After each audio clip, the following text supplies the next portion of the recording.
Imaginez un lac immobile à l'aube, sa surface tel un miroir réfléchissant les premiers rayons du soleil. Pas une vague ne trouble sa quiétude. Pourtant, sous cette sérénité, des courants se meuvent en silence, porteurs de murmures de vérité. Que ressentez-vous lorsque vous contemplez une telle immobilité? Quelles ombres dansent sous la surface de votre propre cœur? Dans les enseignements du Bouddha, nous trouvons un chemin vers cette quiétude, un chemin non pas d'évitement, mais de courage. Le courage de regarder en face ce qui perturbe notre paix, de voir clairement les comportements qui nous enchaînent à la souffrance. Aujourd'hui, nous entreprenons un voyage à travers les 10 comportements inacceptables que Bouddha met en garde de ne jamais tolérer. Ce ne sont pas de simples règles, mais des lanternes éclairant la voie vers une vie de compassion, de sagesse et de liberté. Le Bouddha nous a enseigné que la souffrance ne naît pas du monde qui nous entoure, mais de la manière dont nous y répondons. Comme une rivière sculptant la pierre, nos habitudes, nos actions, nos pensées façonnent le cours de notre existence. Certains comportements, cependant, sont comme des barrages, bloquant le flot de la paix. Le Bouddha, dans sa compassion infinie, nous a mis en garde contre ces schémas, non pour juger autrui, mais pour nous libérer. En écoutant, laissez votre souffle être votre guide. Inspirez profondément, comme si vous accueilliez la sagesse des âges. Expirez, relâchant ce qui ne vous sert plus. Préparez-vous à explorer, avec bienveillance et curiosité, les enseignements qui illumineront votre chemin. Dans un ancien sutra, le Bouddha raconte l'histoire d'un voyageur traversant une forêt dense.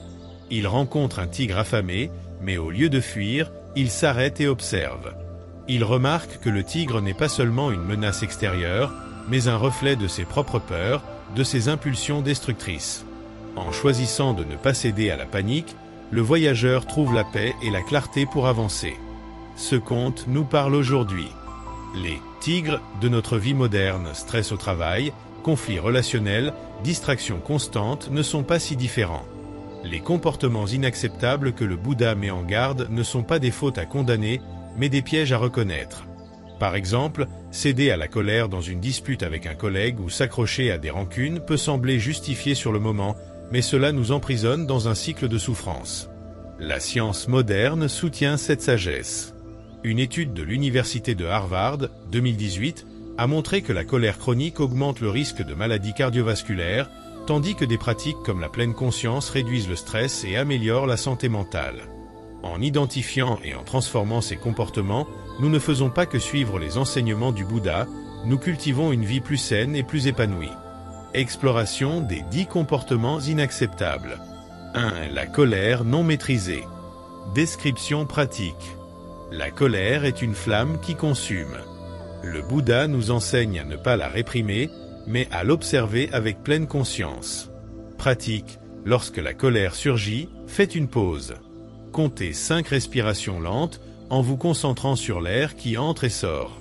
Nommez l'émotion « je ressens de la colère » sans agir immédiatement. Cela crée un espace pour choisir une réponse plutôt qu'une réaction. Dans le Dhammapada, le Bouddha dit « La colère ne peut être vaincue par la colère, elle est vaincue par l'amour. » La colère est vue comme un poison mental, l'un des 3 poisons, avec l'ignorance et l'attachement. Le Bouddha recommandait la méditation méta, bienveillance, pour transformer la colère en compassion. Imaginez une dispute avec un proche. Au lieu de crier, vous prenez un moment pour respirer et observer votre colère. Vous pourriez dire « Je me sens blessé, parlons calmement ». Cette pratique peut désamorcer les conflits et renforcer les relations. Par exemple, au travail, face à un email frustrant, essayez d'écrire une réponse, mais attendez 10 minutes avant de l'envoyer. Une méta-analyse de 2017, Journal of Clinical Psychology, montre que la méditation de pleine conscience réduit les niveaux de colère et améliore la régulation émotionnelle. Les pauses conscientes activent le cortex préfrontal, responsable de la prise de décision rationnelle. 2. L'attachement excessif. Description pratique. L'attachement nous lie à des choses éphémères, objets, statuts, relations. Pratique, chaque jour, identifiez un objet ou une idée à laquelle vous êtes attaché, par exemple, votre téléphone. Pendant 10 minutes, mettez-le de côté et observez vos pensées sans jugement. Notez ce que vous ressentez.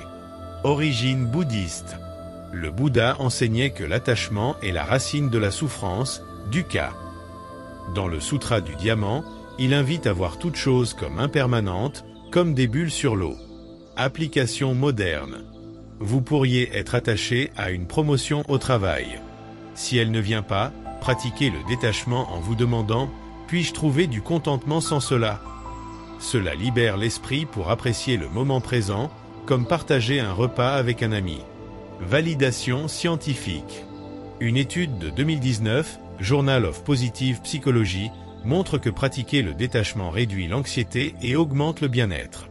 Les exercices de pleine conscience favorisent l'acceptation de l'impermanence. 3. L'ignorance volontaire. Description pratique. L'ignorance volontaire est le refus de voir la vérité, comme fermer les yeux face à une tempête. Pratique. Chaque jour, prenez 5 minutes pour réfléchir à une situation où vous évitez une vérité inconfortable, par exemple, une relation tendue ou une mauvaise habitude. Asseyez-vous, respirez lentement et posez-vous la question « Qu'est-ce que je refuse de voir ?»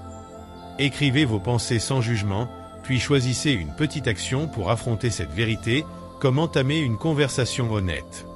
Dans le bouddhisme, l'ignorance, avijja, est l'un des 3 poisons, la racine de la souffrance. Le Bouddha, dans le Dhammapada, enseigne « Il n'y a pas de feu plus ardent que l'ignorance ». La pleine conscience, sati, est l'antidote, nous invitant à observer la réalité telle qu'elle est, sans illusion. La méditation vipassana, vision pénétrante, est souvent utilisée pour cultiver cette clarté. Imaginez que vous évitez de reconnaître un surmenage au travail. Au lieu de nier, pratiquez l'observation consciente. Notez les signes physiques, tension, fatigue et émotionnelle, irritabilité. Une action concrète pourrait être de demander une pause ou de discuter avec un manager. Cette pratique peut aussi s'appliquer dans les relations. Reconnaître une blessure non exprimée peut ouvrir la voie à une discussion guérissante. Une étude de 2020, Journal of Cognitive Psychology, montre que la pleine conscience améliore la prise de conscience des biais cognitifs, réduisant les comportements d'évitement. Les pratiques de réflexion consciente, comme Vipassana, renforcent l'activité du cortex préfrontal, liée à la prise de décision éclairée. 4. La parole nuisible. Description pratique. Les mots peuvent blesser comme des flèches. La parole juste, l'un des piliers du noble chemin octuple, nous invite à parler avec bienveillance. Pratique. Avant de parler dans une situation tendue, posez-vous 3 questions. Est-ce vrai? Est-ce nécessaire? Est-ce bienveillant? Si la réponse à l'une de ces questions est non, reformulez ou taisez-vous. Essayez ceci pendant une journée entière. Le Bouddha enseignait que la parole nuisible, mensonge, médisance, parole dure crée du karma négatif. Dans le Sutra de la parole juste, il insiste sur l'importance de mots qui unissent et apaisent. La pratique de la parole consciente est un acte de compassion envers soi et les autres. Au travail, évitez les commérages sur un collègue. Si quelqu'un critique un autre, redirigez la conversation vers une solution ou une idée positive. Dans une dispute familiale, au lieu de blâmer, exprimez vos sentiments « je me sens ignoré » plutôt que « tu ne m'écoutes jamais ». Cela transforme les conflits en opportunités de connexion. Une étude de 2016, Social Psychological and Personality Science, montre que la communication bienveillante réduit les conflits interpersonnels et améliore les relations. Les pratiques de pleine conscience verbale diminuent le stress et favorisent l'empathie. 5. L'envie. Description pratique. L'envie est une ombre qui obscurcit notre joie.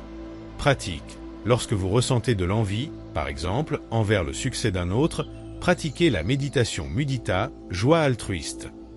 Asseyez-vous, fermez les yeux et visualisez la personne qui suscite l'envie. Dites intérieurement « que ton bonheur grandisse ». Répétez pendant 5 minutes en laissant votre cœur s'ouvrir. Dans les 4 vertus illimitées, Brahma-Vihara, mudita est la joie pour le bonheur d'autrui. Le Bouddha enseignait que l'envie naît de la comparaison, une illusion qui nous sépare des autres. En cultivant mudita, nous brisons ce cycle et trouvons une joie authentique. Sur les réseaux sociaux, voir le succès d'un ami peut déclencher l'envie. Au lieu de vous comparer, pratiquez mudita, envoyez un message sincère pour féliciter cette personne. Au travail, si un collègue est promu, partagez sa joie en lui offrant un sourire ou un mot gentil. Cela libère votre esprit et renforce vos liens. Une étude de 2018, Journal of Happiness Studies, montre que la pratique de la joie altruiste augmente le bien-être et réduit les sentiments d'envie. Les exercices de mudita stimulent l'ocytocine, hormone liée à la connexion sociale. 6. L'égoïsme. Description pratique. L'égoïsme nous isole, comme une île au milieu d'un océan. Pratique. Chaque jour, faites un petit acte de générosité sans attendre de retour, offrir un café, écouter un ami, donner du temps à une cause. Notez comment vous vous sentez après cet acte. Le Bouddha enseignait que l'égoïsme découle de l'illusion d'un « moi » séparé. Dans le Sutra du Don, il explique que la générosité, dana, dissout cette illusion, créant des liens d'interdépendance. Donner sans attendre est une voie vers la liberté. Dans une famille, au lieu de vous concentrer sur vos besoins, offrez votre attention à un proche, aidez avec une tâche ou écoutez sans interrompre. Au travail, partagez une idée ou un crédit avec un collègue. Ces gestes simples construisent des relations solides et apaisent l'esprit. 7. La tromperie. Description pratique. La tromperie, même minime, est une fissure dans l'intégrité. Pratique. Engagez-vous à dire la vérité pendant une journée entière, même dans les petites choses. Si la vérité est difficile, utilisez la bienveillance. Par exemple, au lieu de mentir sur un retard, dites « Je suis désolé, j'ai mal géré mon temps ». La vérité, Sakha, est un pilier du noble chemin noctuple. Le Bouddha enseignait que mentir, même pour éviter un inconfort, crée du karma négatif et trouble l'esprit. La pratique de la vérité renforce la confiance en soi et envers les autres. Dans une relation, dire la vérité sur vos sentiments « je me sens dépassé », plutôt que de prétendre que tout va bien peut ouvrir un dialogue honnête. Au travail, admettre une erreur plutôt que de la cacher favorise la confiance d'équipe. Une étude de 2014, Journal of Social Psychology, montre que la pratique de l'honnêteté réduit le stress et améliore les relations interpersonnelles. La transparence active les régions cérébrales liées à la confiance. 8. La paresse spirituelle. Description pratique. La paresse spirituelle est comme une lampe éteinte dans l'obscurité. Pratique. Consacrez 10 minutes chaque matin à une pratique spirituelle simple, méditation, lecture d'un texte inspirant ou écriture de gratitude. Fixez un rappel pour rester constant. Le Bouddha mettait en garde contre Kusala, la négligence dans la pratique spirituelle. Dans le Sutra de l'effort juste, il insiste sur l'importance de cultiver l'énergie pour progresser sur le chemin de l'éveil. La discipline quotidienne est une offrande à soi-même. Dans une vie trépidante, il est facile de reporter la méditation ou la réflexion. Commencez par une courte pratique. Avant de vérifier votre téléphone, prenez 5 minutes pour respirer consciemment. Cela ancre votre journée et renforce votre résilience face au stress. Une étude de 2019, Frontier in Psychology, montre que la méditation quotidienne, même brève, améliore la concentration et réduit les symptômes d'anxiété. La discipline spirituelle renforce la neuroplasticité cérébrale. 9. La vengeance. Description pratique. La vengeance est un feu qui brûle celui qui l'alimente.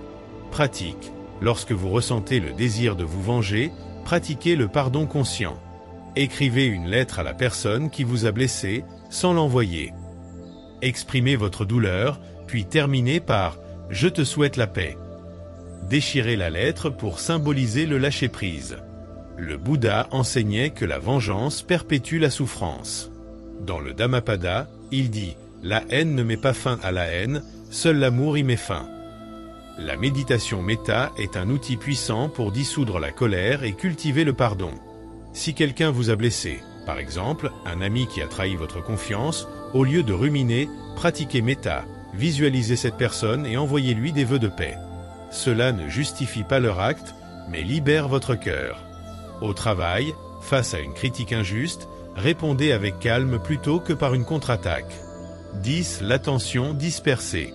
Description pratique. L'attention dispersée est comme un oiseau qui ne trouve pas son nid. Pratique. Essayez la méditation de pleine conscience pendant 10 minutes par jour. Asseyez-vous, Concentrez-vous sur votre souffle et lorsque votre esprit vagabonde, ramenez-le doucement. Utilisez un minuteur pour rester régulier. Le Bouddha enseignait que l'attention, sati, est la clé de l'éveil. Dans le Satipatthana Sutta, il décrit la pleine conscience comme l'observation attentive du corps, des sensations, de l'esprit et des phénomènes. Une attention stable éclaire le chemin vers la paix.